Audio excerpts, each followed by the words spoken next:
The wind howled across the empty fields of Blackmoor, carrying with it a chill that seemed older than time itself. Ethan Clarke stood at the iron gates of Blackmoor House, his gloved hand tightening around the rusted bars. 10 years had passed since he last saw this place, 10 years since everything was taken from him. Behind those walls lived the man who destroyed his life. Sebastian Hale. Ethan pushed the gates open.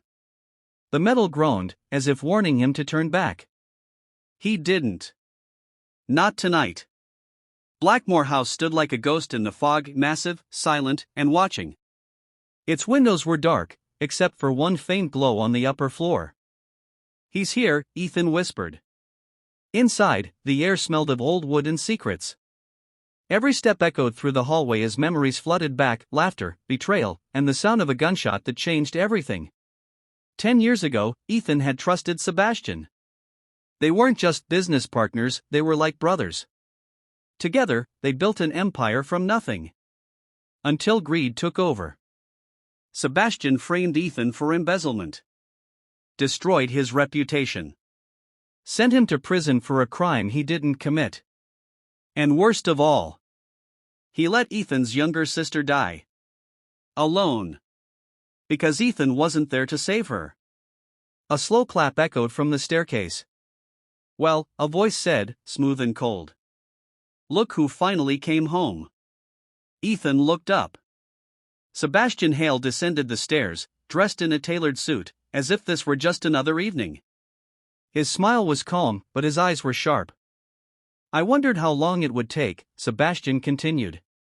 "Revenge has a way of aging people, Ethan." Ethan didn't move. "It didn't age me," he said quietly. "It built me." Sebastian chuckled. Still dramatic. "I almost missed that." For a moment, they stood in silence, the weight of 10 years hanging between them. Then Ethan stepped forward. "You took everything from me." Sebastian tilted his head. "Did I? Or did you just lose?"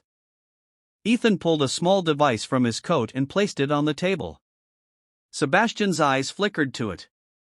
"What's that?" "Your ending," Ethan replied. Sebastian laughed, but there was tension in it now. "You've always loved theatrics. Let me guess, bomb? Poison? Or something more creative?" Ethan shook his head. "No. Truth." He pressed a button. A recording began to play. Sebastian's voice filled the room. "Yes, I framed him. It was easy.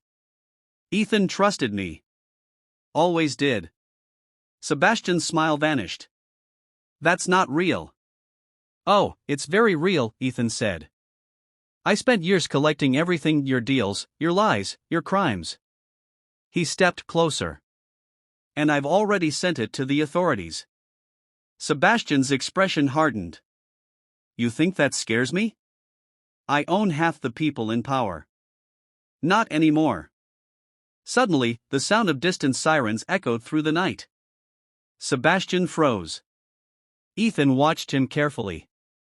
"I made sure they got everything," Ethan continued. "Every account.